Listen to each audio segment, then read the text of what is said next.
Iniciamos a nossa jornada num novo livro do André Luiz, Evolução em Dois Mundos. Bom, esse livro ele tem algumas particularidades, tanto que no início é feita uma apresentação mais detalhada um pouco do livro. É um livro extremamente difícil, muito. Talvez eu acho que da obra do André Luiz possa ser um dos que mais conflito a gente vai encontrar aqui. Principalmente porque é um livro que aborda muito dos assuntos do nosso dia a dia e que a gente, às vezes, por algum atavismo religioso ainda que nós temos em cima de relação de culpa, de omissão, nós preferimos não colocar o dedo nesses determinados temas. Mas é preciso, e a gente vai buscar o fundamento dentro da doutrina espírita, dentro das orientações que os espíritos superiores, durante todas as existências da humanidade, trouxe, mostrando um caminho. Eu achei muito interessante a página de abertura, porque fala exatamente de uma postura que nós estamos esquecendo. No mundo atual, hoje, o diferente, ele não passa por um processo de entendimento da nossa parte. Muitas vezes o diferente sofre a nossa agressão. A diferença incomoda. Nós vemos no mundo como um todo, a noção de que a humanidade parece que está regredindo quando enxerga no diferente um oponente.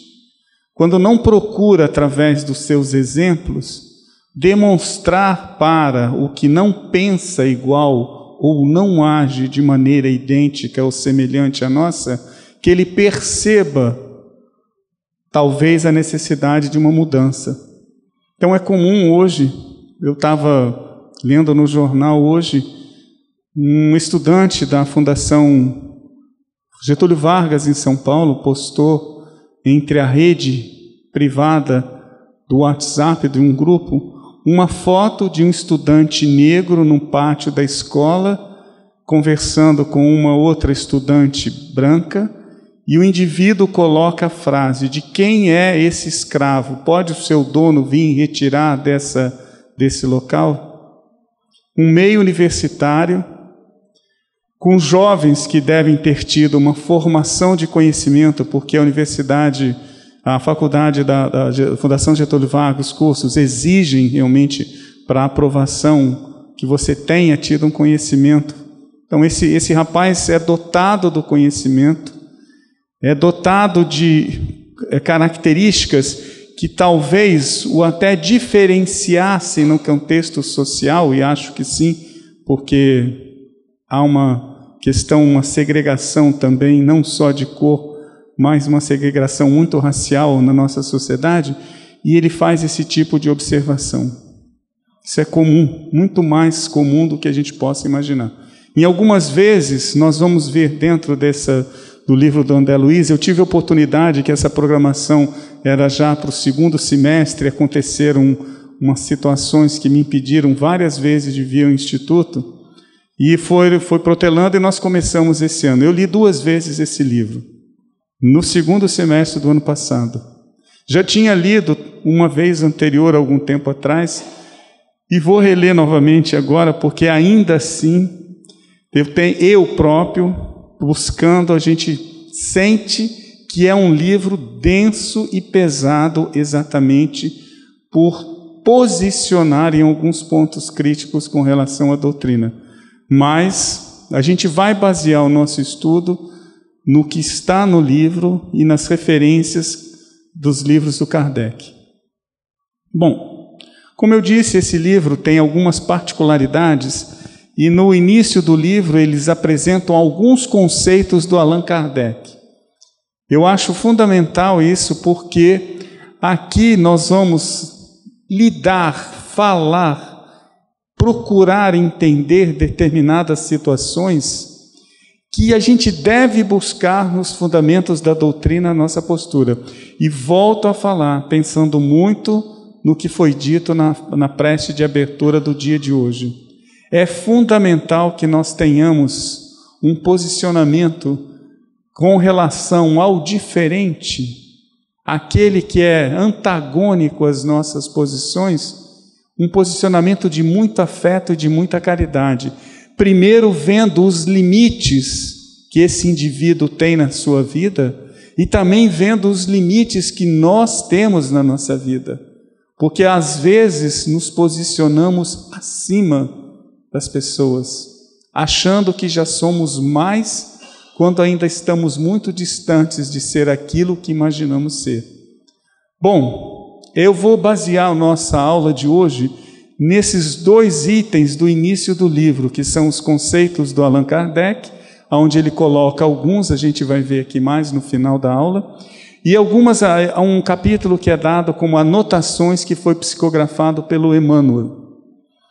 O livro ele foi publicado pela primeira vez pela Federação Espírita em 1958. E ele tem uma particularidade muito interessante. Foi o primeiro dos 4 livros que foram psicografados em conjunto pelo Chico Xavier e o Valdo Vieira. Os livros são Mecanismos da Mediunidade, é outro muito interessante também para a gente estudar. Talvez num futuro aí tenhamos entrando nele. O livro Sexo e Destino. O livro Desobsessão. São os outros 3. E esse, Evolução em 2 Mundos. Bom, o livro em si, esse aqui, é dividido em 2 partes. A primeira parte, ele vai abordar conceitos fundamentais da doutrina espírita. Por exemplo, como o fluido cósmico, que a gente vê tanto comentário, tantas posições, tanta fala, e mesmo assim a gente entende muito pouco. Sobre o corpo espiritual, outro assunto que a gente vê não só dentro da corrente espírita kardecista, mas de todas as correntes espiritualistas, muita informação, muita coisa que tem fundamento, mas muita coisa a gente vai ver que é aquilo de que quem conta um conto sempre aumenta um ponto. E esse ponto é incorporado e passa a ser uma verdade.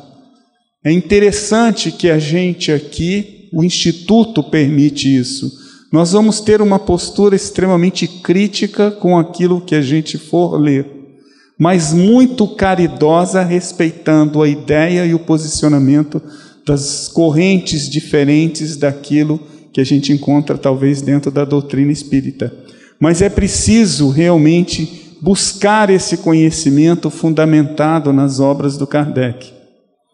Bom, outro assunto que a parte primeira aborda é sobre a nossa evolução. Olha só o tipo de assunto, são polêmicos, mesmo dentro das casas espíritas. Sobre a existência da alma. Todos esses eu tirei aqui, são assuntos que nós vamos encontrar na primeira parte do livro. Bom, a segunda parte poderia ser um pouco mais suave, eu acho que ela é mais densa no sentido dos temas que ele estuda. É uma série de perguntas e respostas que foram dirigidas a André Luiz, tratando de temas como sexo entre desencarnados. Olha a situação do que é onde o debate. Porque há uma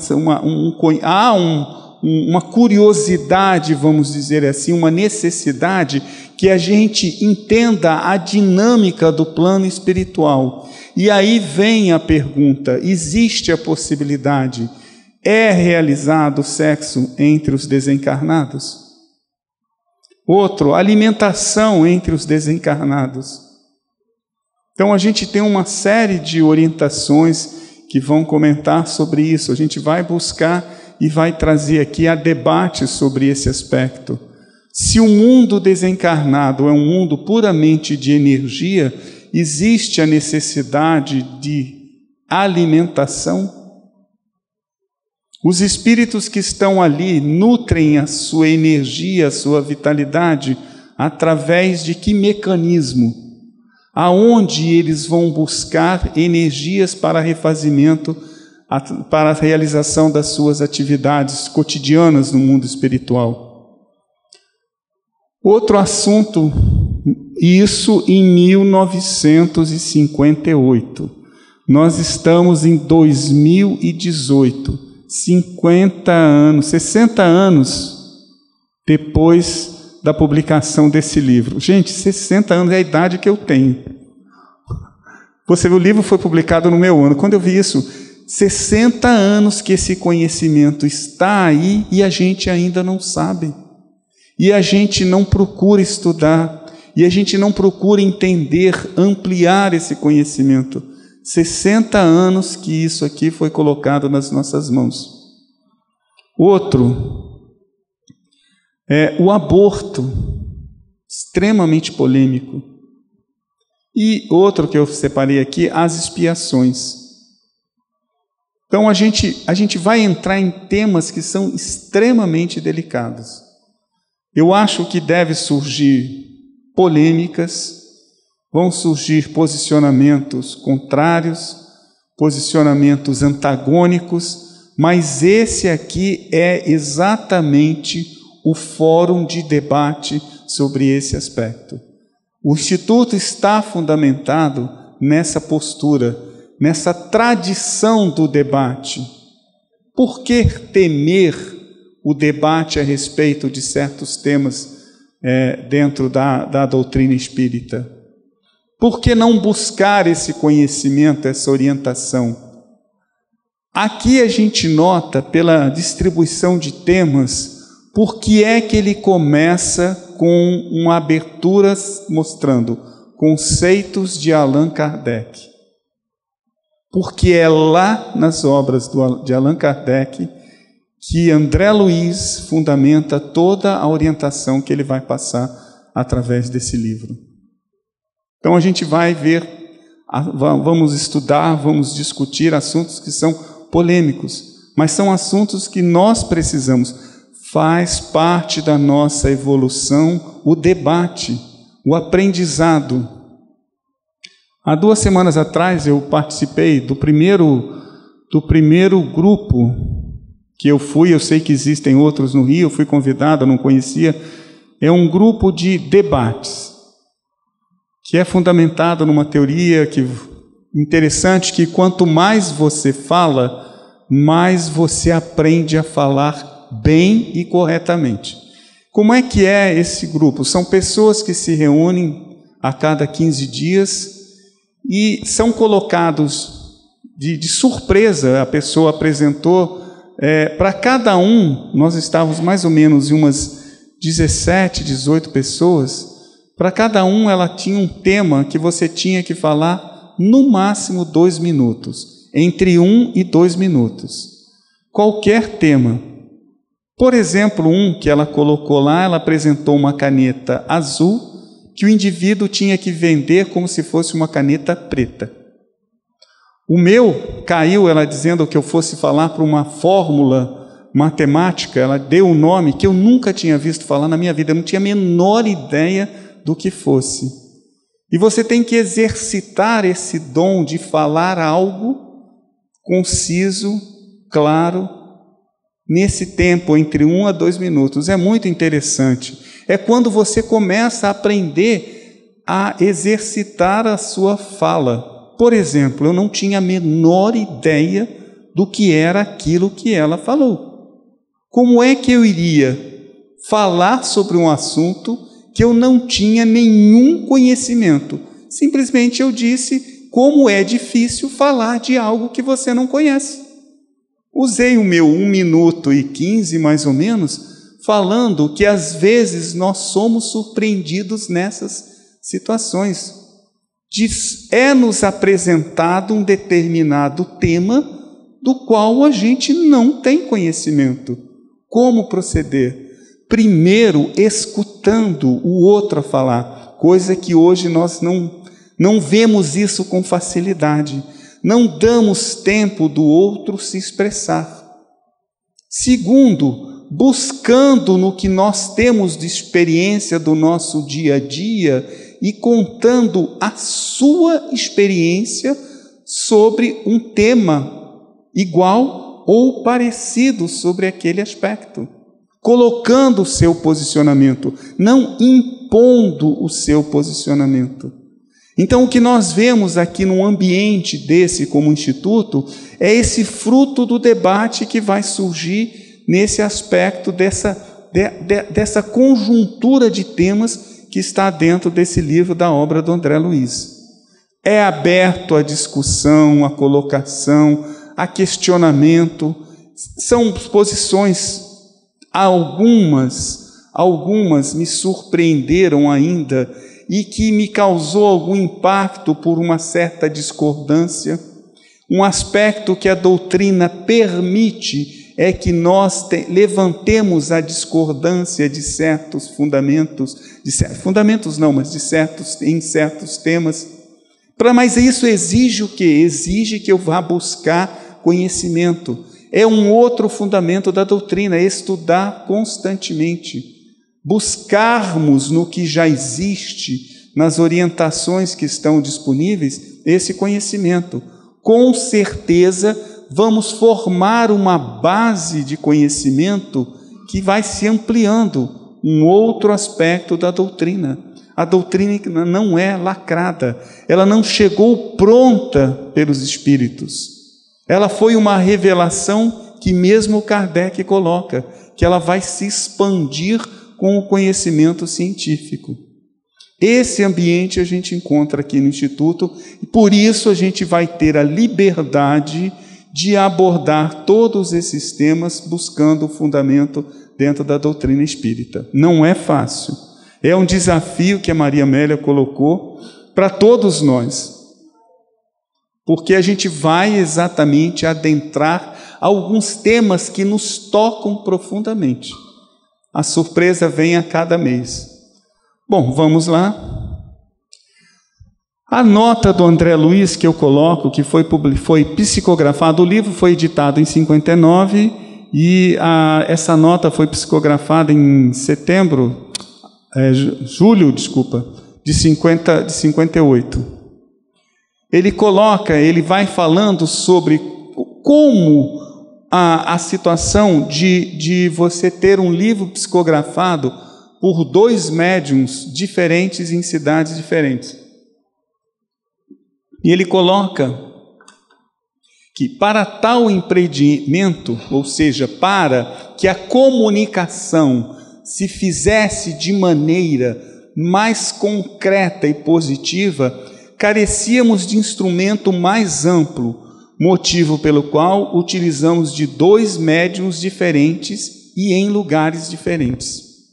Então, determinados temas, a gente já viu até quando nós estudamos no Domínios da Mediunidade, o aspecto da comunicação, naqueles primeiros médiuns, daquela descrição da reunião mediúnica, o diferencial de cada médium, a habilidade mediúnica facilitava determinado tipo de trabalho.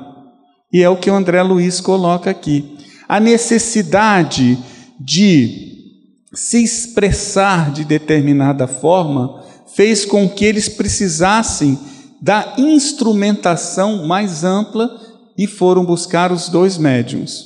O interessante, como ele coloca mais na frente, falando, as reuniões aconteciam em cidades diferentes. E aí tem uma nota, na nota do André Luiz, tem uma nota dos médiuns dizendo: o convite de André Luiz aos médiuns Francisco Cândido Xavier e Valdo Vieira, que receberam os textos deste livro em noites de domingo e quartas-feiras, respectivamente nas cidades de Pedro Leopoldo e Uberaba, estado de Minas Gerais. As páginas psicografadas por um e por outro podem ser identificadas pela data característica de cada texto. Ou seja, o Chico psicografava em Pedro Leopoldo aos domingos e o Valdo Vieira em Uberaba às quartas-feiras. Então, cada trecho do livro apresenta a data respectiva. Se você olhar no calendário, você vai ver qual médium psicografou tal parte do livro. Imagina, essa dinâmica espiritual é surpreendente, porque para para que ocorra uma psicografia, a gente viu também nos domínios da mediunidade todo o contexto de preparo para que a recepção da mensagem seja mais fiel possível à mensagem que o espírito deseja comunicar ao médium. Não é fácil, não é só sentar e se concentrar e começar a receber a mensagem.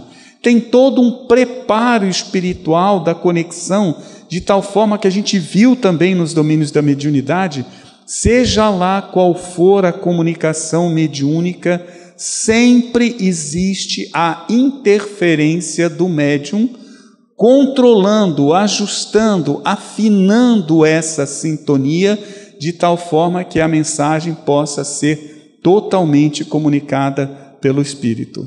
Não é simples. Imagina, então, em 2 médiuns em cidades diferentes, todo o trabalho espiritual envolvido na elaboração dessa obra. Não é pouco. Isso, 1958. Como eu disse, 60 anos atrás, a gente tem essa obra disponível e até hoje a gente não entende o que está lá dentro. Bom, para participar um pouco, para a gente trazer alguma coisa, a gente começar a questionar, eu fui buscar algumas características particulares no que é o conhecimento popular, o que é o conhecimento teológico e o que é o conhecimento científico. Essa obra ela tem um posicionamento científico muito forte e a gente precisa saber como diferenciar quais são os critérios que colocam determinado tipo de conhecimento. Por exemplo, manga com leite faz mal. Quem não conhece esse conhecimento? Está aí. Todo mundo. Tenho certeza que quando pensa em misturar manga com leite, fica meio de sobreaviso. Quer dizer, é um conhecimento popular. Esse conhecimento popular teve alguma base científica?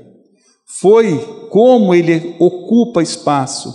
Isso deve ter uns 200 anos que passa pela nossa sociedade esse conhecimento. E aí?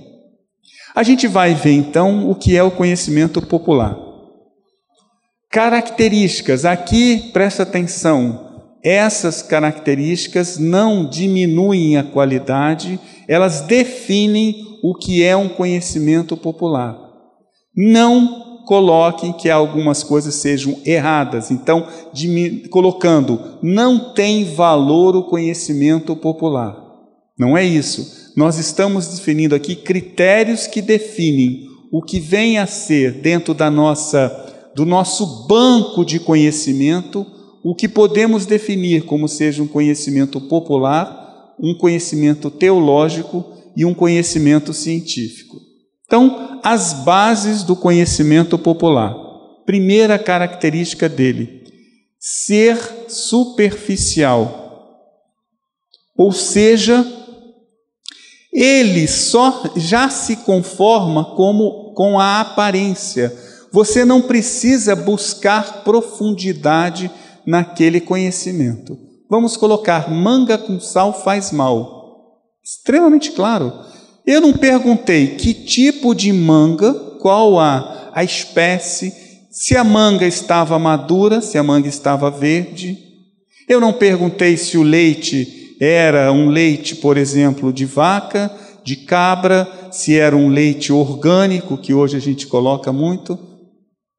Não existe. Simplesmente o conhecimento está dizendo, manga com leite faz mal. Então a gente tem várias possibilidades dessa mistura. Se a manga estiver muito madura, com certeza vai fazer mal. Não é o manga com leite, é a manga, uma manga passada. Um alimento passado, tanto a manga quanto o leite, com certeza irá fazer mal. Manga verde, apanhei muito por comer manga verde, adorava, manga verde com sal. Nossa, com criança come de tudo, né? Manga verde com sal. Talvez se misturasse com leite, com certeza não ia fazer bem, porque manga verde com sal é uma coisa, agora manga verde com sal com leite é uma coisa diferente. Então, a gente vê que uma das características principais, eu até destaquei um pouco mais, é que ele ser superficial, ele existe por si mesmo. Nós não precisamos interpretá-lo. Outra, ele é sensitivo. Por quê? Porque ele refere a vivências e emoção da nossa vida diária. Então, é comum nós adotarmos determinadas posturas com relação a situações que a gente não questiona. Eu volto ao exemplo de manga com sal. Alguém deve ter comido uma manga estragada ou um leite já decomposto, misturou e sentiu mal. Foi real. Pode ter dado um problema muito mais sério que veio até a óbito. Foi real. A experiência que aquela pessoa passa e quem está do lado vivenciou foi real. E aquilo passa a ser incorporado como um conhecimento. Então ele passa, olha, o fulano de tal comeu manga com leite e teve um desarranjo intestinal, ficou muito mal, acabou falecendo. Esse conhecimento avança, ele passa a ser comunicado de tal forma que a história lá para frente já é toda manga com todo leite, quando misturados, faz mal. É uma experiência que aconteceu no dia a dia da pessoa e que ela incorporou. Foi real, aconteceu. Mas não é tão superficial que você não busca mais entrar as condições que foram. Outra coisa, ele é muito subjetivo, porque ele está baseado naquele que começa a comunicar aquele conhecimento, na experiência e no conhecimento que ele tem. Então ele te passa uma informação baseada nas suas tradições sociais, nas suas tradições de vida, no contexto que ele vive, e aquele conhecimento assume-se como de toda uma comunidade. É muito comum, a gente vive lendas urbanas. Nossa, olha, com todo o avanço tecnológico, a internet então passa a promulgar esse tipo de conhecimento que é tão falado hoje na televisão como fake news, notícias mentirosas. Alguém cria uma notícia, inventa uma notícia e começa a divulgar na internet. Eles já fizeram isso, já tem vários estudos mostrando que essa notícia pela internet, ela tem 70% de chance de avançar mais rápido do que a contra-mentira, do que o desmentido. Você, quando lê algo na internet, que você repassa para o seu amigo de grupo de WhatsApp, você não questiona aquilo que veio. O seu amigo lê, já repassa para mais 5, e sem questionar a fonte e a origem. Então é um conhecimento que você não tem. Isso está muito comum hoje, com toda a tecnologia que a gente tem. Transmitir conhecimentos sem questioná-los está sendo até perigoso. Outra característica, ele é assistemático. Por quê? Se baseia na organização pessoal das experiências do indivíduo. Quando você tem que comeu manga com leite, 2, 10, 100, 200 que comeram manga com leite, alguma evidência tem aí que a coisa não faz bem. Mas que come e começa a passar e aquilo começa a ser divulgado, é base do conhecimento popular. Só a experiência de um único indivíduo, não houve uma sistematização daquele conhecimento. Aquilo ocupa um espaço dentro da nossa vida sem a gente saber, sem procurar a fonte real, Será que só foi aquele caso? Será que aquilo foi verdadeiro? Será que aquilo realmente aconteceu? E a gente vai passando esse conhecimento, vai transmitindo para diversas pessoas. Bom, ele é falível no aspecto que ele é aceito como válido, mesmo sem passar pela prova da experimentação. Você não precisa, tem muita gente que vai lá, e eu já comi várias vezes manga com leite para provar que manga com leite não faz mal. Mas eu conheço pessoas que falam, não coma porque vai fazer mal. Coma um pedaço de manga e toma um copo de leite junto, você vai ver que não faz mal. Não, isso eu não faço. Você não toma? Fez? Uma experiência que ela tem. É a experiência pessoal, está aqui dentro. Que condição estava a manga? Que condição estava o leite? O que você tinha comido antes? Tudo isso tem que ser levantado. Então, a prova da experimentação, uma única vez que você faz e obtém um resultado, ele não pode ser considerado como verdade.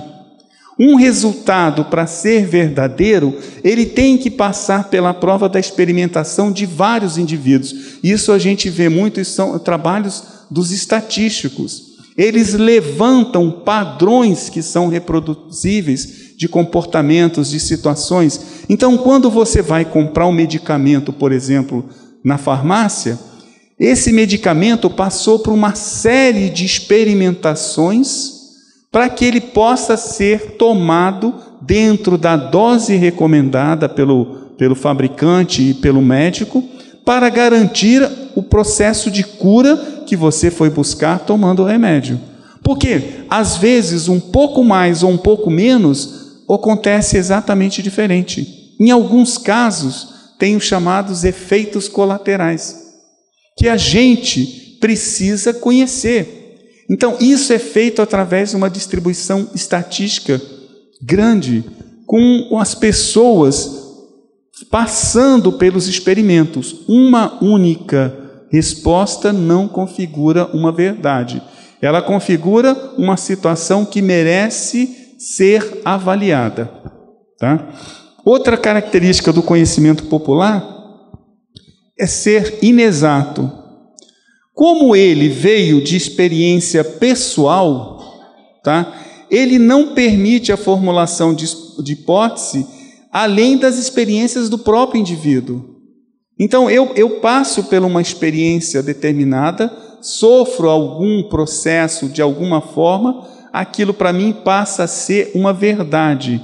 Essa verdade, nem sempre eu vou buscar quais foram as hipóteses, as origens que causaram aquele problema. Eu fico satisfeito com a situação em si. Então, não diminui a qualidade do conhecimento popular. O conhecimento popular, ele é a porta para o conhecimento científico. Então, quando a gente, por exemplo, pega uma demonstração de um conhecimento extremamente vasto, que tem, por exemplo, os povos que moram na floresta amazônica. Outro dia eu li um artigo muito interessante. Foi pedida uma patente bioorgânica de uma planta da Amazônia, foi pedida no Japão. Essa planta, ela apresentava uma possibilidade de uso intensificado com relação à diabetes, inclusive minimizando o consumo diário de insulina. Esse conhecimento estava disponível a qualquer pessoa que consultasse, por exemplo, uma raizeira da região amazônica. Estava lá. A experiência dela, quer dizer, acumulada durante séculos de existência naquele contexto, fez com que ela passasse. Você tem problema de diabetes? Usa o chá desta erva que você vai resolver o seu problema. E resolvia. É um conhecimento popular que aí a gente vê, passou, configura, foi experimentado durante anos, vidas e vidas, experiências, e esse conhecimento vai sendo trazido. O cientista foi lá, pegou, levou para o laboratório, testou, viu que era real e pediu a patente do princípio ativo da planta. Então, o conhecimento popular ele é extremamente importante. Ele é base da nossa cultura. Ele fundamenta a nossa sociedade. O conhecimento ele foi transformado durante as diversas fases da sociedade, foi sendo aprimorado e traz grandes verdades. Não é que ele seja de pequeno valor, ao contrário, ele fundamenta toda uma característica social. Então, tem importância. O segundo aspecto que a gente vê, a relação ao conhecimento, é o conhecimento teológico. Aqui a gente já começa a botar a mão em casa de marimbondo. Bom, quais são as características? Eu coloco aqui que ele é valorativo.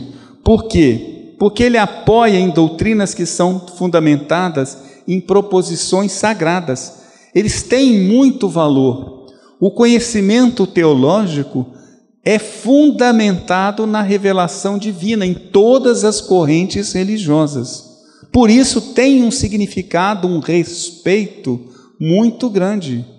E que muitas vezes nós não entendemos por termos outra corrente religiosa, outros valores, não compreendemos aquele aspecto daquela corrente religiosa, porque os valores são diferentes.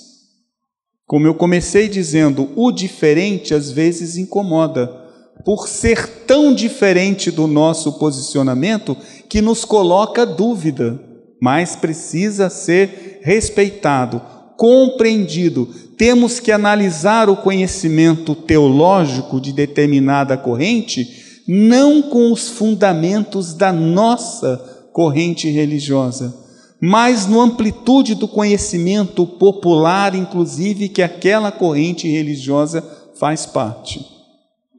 Outra característica principal, eu coloco talvez seja a principal, tem uma que eu destaco mais, mas essa aqui que é inspiracional. Ele sempre está fundamentado em revelações divinas. Algo fora do contexto material vem e traz aquele conhecimento pronto para a humanidade. Está aqui. Segue. Obedeça que você tem o reino futuro, que é o reino espiritual. Esse ser inspiracional não significa, não diminui o conhecimento. Por exemplo, a base da doutrina espírita é inspiracional. Nos foi revelada através de mensagens dos grandes espíritos. Mas tem algo mais à frente, que a gente vai ver com relação à doutrina, que diferencia a nossa revelação, talvez, das revelações divinas de outras correntes religiosas. Outra característica do conhecimento teológico é ser sistemático. É um conjunto de conhecimento formado por um sistema de ideias. Então, quando você vai, é muito interessante a gente pegar. Isso eu já fiz até com uma companheira nossa que a gente estudava muito, a Érica, a gente estudando. Você tem interpretações dos evangelhos e da Bíblia Sagrada que são totalmente diferentes. Algumas correntes religiosas, quando a inspiração é de ordem divina, colocam como se fosse algo positivo, usando inclusive adjetivos, isso nas versões. Eu agora não tenho, fui buscar hoje o texto, mas eu não tenho alguns que a gente separou. E algumas revelações, quando são de ordem mais popular, são tidas como revelações demoníacas. Então, os termos, quando são de ordem divina, por exemplo, são aqueles missionários que recebem, são os profetas. Quando são de ordem mais popular são os feiticeiros, são os magos. Então a gente tem uma diferença com relação a isso na tradução. O mesmo versículo, feito por uma tradução de uma corrente religiosa e feito sobre uma tradução de outra corrente religiosa. São inspirações que são os veículos que essas inspirações se manifestam. Quando estão de acordo com a postura da corrente religiosa, são profetas. Quando são, de certa forma, antagônicos, são chamados de magos. Magos no sentido negativo, pejorativo, feiticeiro e coisas que surgiram depois. Então isso é muito comum, porque, sendo inspiracional, a corrente adota aquilo que ela define como a divindade suprema. A inspiração do outro, que tem uma corrente diferente, será que veio do mesmo Deus? A gente não consegue fazer essa. Deus é único, a divindade é única. As manifestações, como a gente disse aqui logo no início, a mediunidade, através do filtro de cada um, pode interpretar o mesmo fenômeno, a mesma fala, a mesma orientação de forma diferente. Bom, outra característica, ele é exato. As verdades são consideradas infalíveis e indiscutíveis. Não se questiona. Olha a diferença quando a gente vê da doutrina espírita. A gente vai ver os ditos de Kardec. Eu acho que hoje a gente nem vai ter tempo de terminar esse primeiro, porque eu acho a gente tem que fundamentar muito o estudo desse livro nessas duas proposições que são essa orientação, os ditos de Kardec e a orientação do Emmanuel. Tá?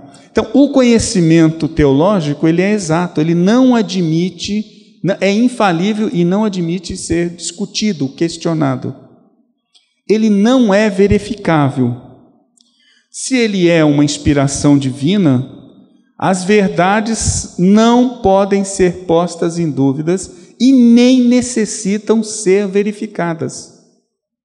É de ordem divina, por que eu vou questionar?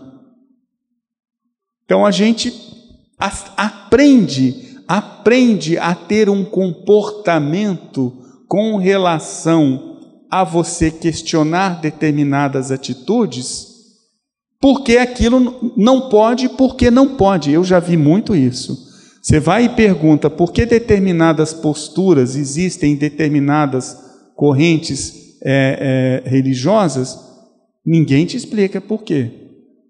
Então, por exemplo, uma questão que a gente já até debateu aqui, eu me lembro que o Dr. Jorge Andréa citou até como exemplo, a água fluidificada.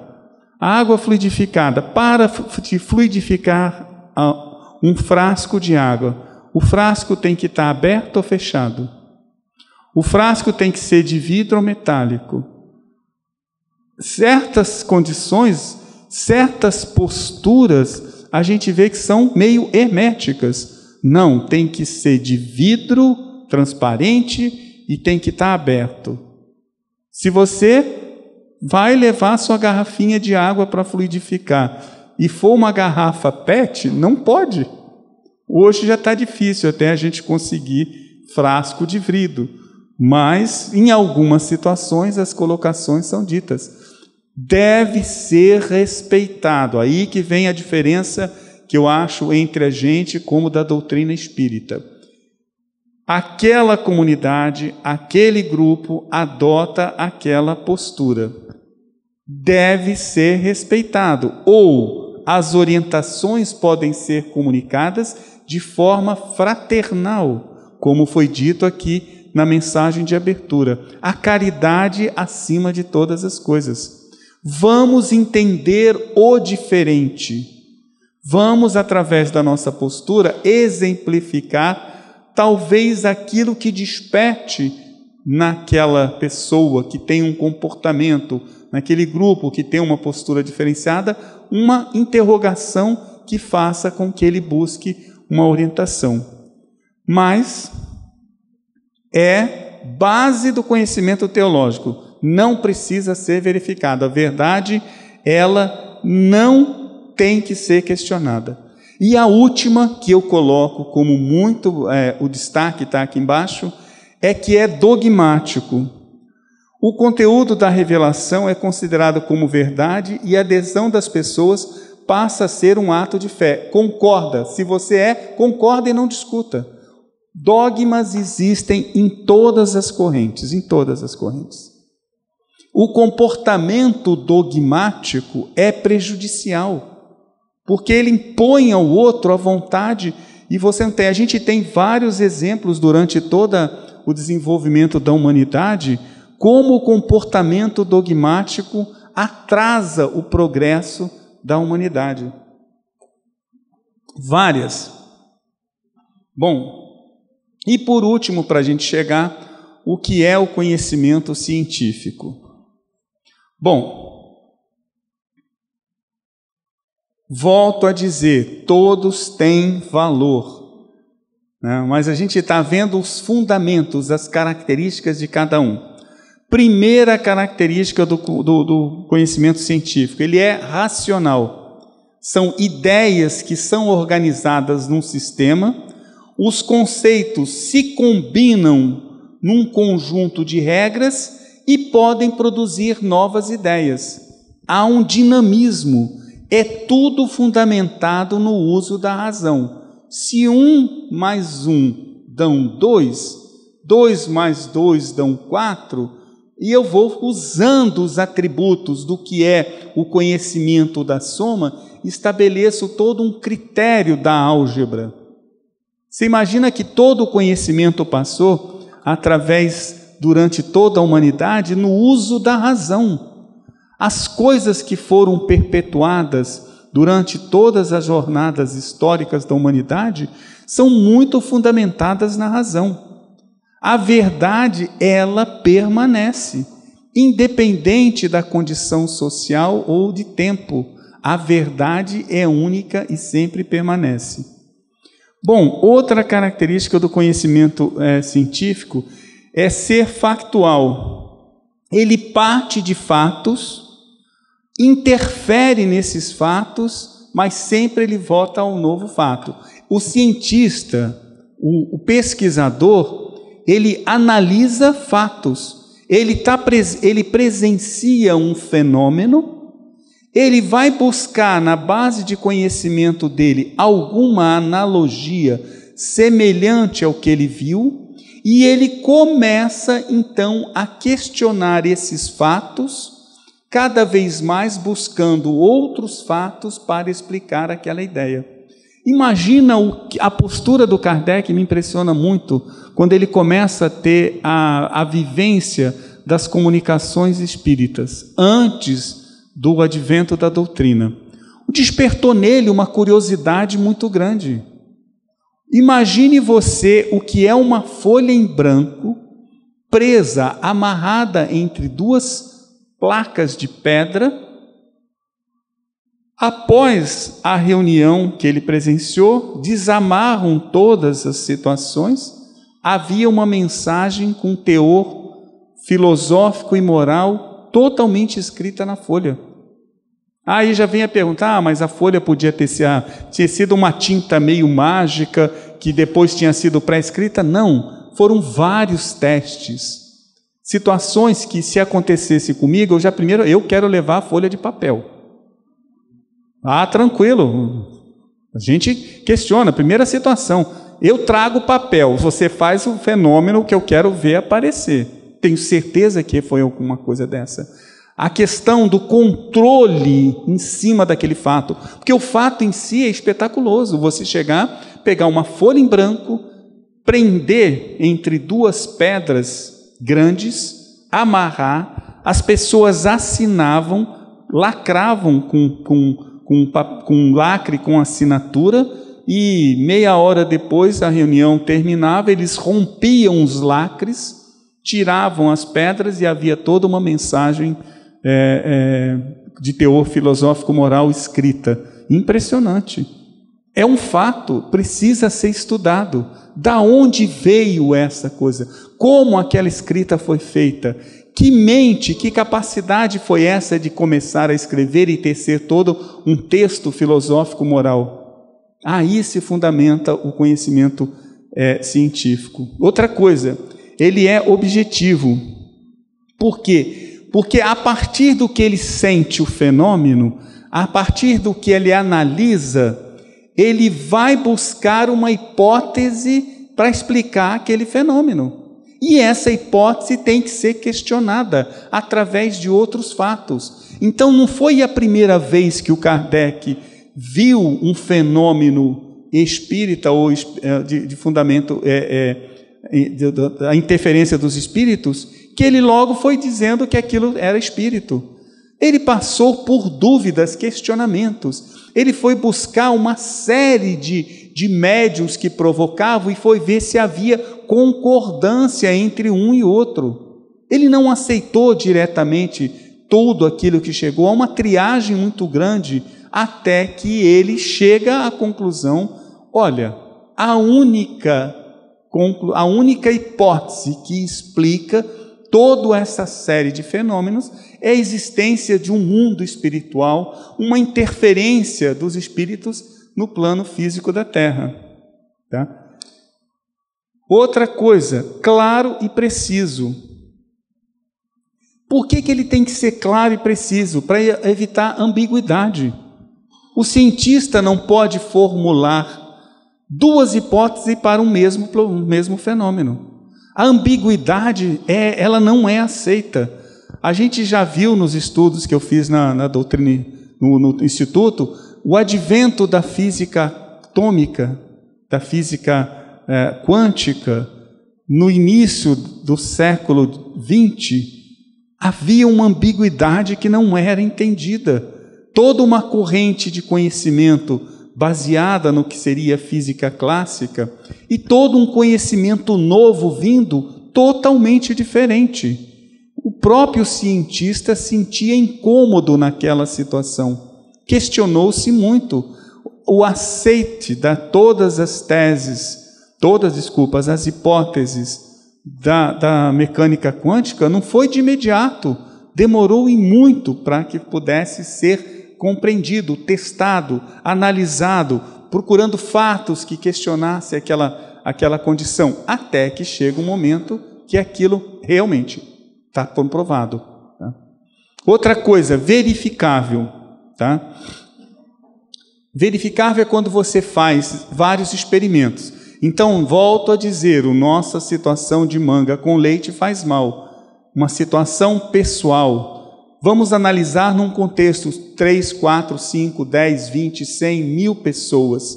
E aí você chega à conclusão que aquilo realmente faz mal e recomenda. É muito comum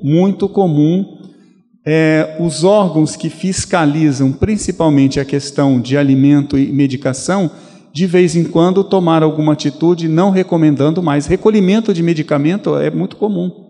Há pouco tempo a gente teve aí um recolhimento do analgésico, que era um dos mais vendidos no mundo todo, porque verificou que ele provocava um efeito secundário que não era tão baixa a probabilidade. A indústria prefere recolher um medicamento de sucesso.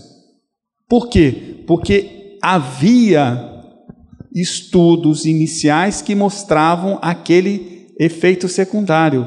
Quando se começou a consumir com mais intensidade um número maior de pessoas, o efeito não era um efeito secundário tão pequeno, ele era uma probabilidade grande. Me parece que ele provocava algum problema cardíaco sério, eu não me lembro direito. E aí se recolheu toda aquela série de medicamentos, porque aquilo realmente estava provocando dano ao indivíduo. Tá? Então, ser verificável é fundamental. Ser experimentado não por uma pessoa, mas por um conjunto grande de situações. Voltamos aqui dentro da questão da doutrina. Kardec não se utilizou de um único médium. Isso está muito claro na Revista Espírita, quando ele coloca que a mesma questão foi enviado para vários médiuns em diferentes lugares do mundo. E ele esperava a resposta que ele obtinha para analisar se aquela havia concordância na mensagem psicografada pelos mentores espirituais, naquela pergunta, em várias posições, em várias situações no mundo como um todo. Por quê? Precisava ser verificável. Tá? Precisava de ser testemunho de que aquela resposta não era única. Havia uma concordância de respostas em várias situações. Outra, que ele é falível. Isso aqui, até para o cientista, é terrível. Quer dizer, ele não é definitivo, não é absoluto e não é final. Várias correntes de pesquisadores já viram toda a sua base de conhecimento ir por água abaixo. Tá? Então, é uma característica interessante que agora, quando a gente compara, por exemplo, com o conhecimento teológico, que ali não havia possibilidade de ser falho, porque era uma revelação divina. Você aceita porque veio diretamente de Deus. E o conhecimento científico, ele tem como característica ser falho. Ele tem a característica, ele permite isso. Então, uma hora que a base de conhecimento se expande, aqui tem um erro, muda e continua com aquela verdade que foi novamente descoberta. É aberto, não conhece barreiras e nem limites. Por isso, não é um sistema dogmático. Então, olha a mesma característica. Não conhece limites, ele é aberto ao debate, ele expande, ele cresce, ele admite novas ideias, mesmo que elas sejam discordantes daquele conhecimento, daquela verdade que estava definida até o momento. E principal também que tem, ele é comunicável. Por que ele tem que ser? Ele tem que ser divulgado, ele tem que ser mostrado para as pessoas, porque tem que permitir que qualquer pesquisador verifique se ele acontece de verdade. Isso aqui nem sempre, mesmo dentro das academias, nem sempre é muito respeitado. Então, há pouco tempo, há uns 3 anos atrás, teve uma grande divulgação de fraude na Universidade de São Paulo. A pessoa que gerenciava aquela pesquisa perdeu o título de doutor e foi mandada embora da universidade por uma fraude, quando outros pesquisadores tentaram reproduzir aquilo e não conseguiram. Então, é parte a comunicação, divulgar as suas ideias, expor as suas ideias à crítica de outras pessoas. E isso faz parte do conhecimento científico. A gente tem 5 minutinhos, eu não vou nem me estender, porque nós estamos na quarta tela e tem mais 6. Então, a gente continua, porque aqui vai ser a base do nosso estudo do livro Evolução em 2 Mundos. Eu não vou nem passar isso aqui, eu vou passar depois essa outra. Eu quero passar só isso aqui. Essa tela deveria vir na frente, para a gente deixar como início da nossa próxima reunião. São textos que eu tirei da Gênese, tá? E aí eu quero colocar para a gente ver a postura do Kardec. Olha o que ele fala: o Espiritismo e a ciência se completam reciprocamente. A ciência sem o Espiritismo se acha na impossibilidade de explicar certos fenômenos só pelas leis da matéria. O Espiritismo sem a ciência faltaria apoio e comprovação. Gênesis, item 6, capítulo 1. Tá? Outro, caminhando par a par com o progresso, o Espiritismo jamais será ultrapassado, porque, se novas descobertas se lhe demonstrassem estar em erro acerca de um ponto qualquer, ele se modificaria nesse ponto. Se uma verdade nova se revelar, ele a aceitará. Gênesis, item 35, capítulo 1. Tá? Olha a condição que a gente analisou do conhecimento dogmático e do conhecimento científico.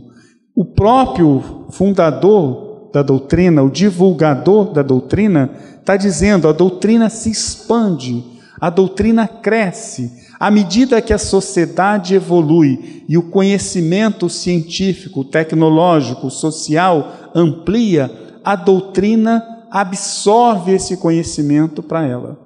A coragem que ele tem nesse segundo item aqui é muito forte, porque ele diz: se for alguma base, alguma hipótese que estiver dentro da doutrina espírita, entrar em discordância com a evolução do conhecimento tecnológico e científico, abandone esse ponto e assimile aquilo que a ciência está trazendo. Isso é a segurança que tem dentro da resposta do livro. Esses itens, esse questionamento, a gente começa na nossa próxima aula, porque aqui é que vai dar margem a gente discutir, debater aqueles temas tão polêmicos, como citei no início, quais são os que a gente vai encontrar no livro que nós estamos iniciando o estudo. Um livro extremamente interessante, polêmico, e aberto a muito debate. Então a gente tem hoje, não dá para a gente fazer a apresentação toda do primeiro, não é do capítulo dessas duas pontas, a gente continua na nossa próxima aula, finaliza, porque ainda tem alguns posicionamentos. Bom?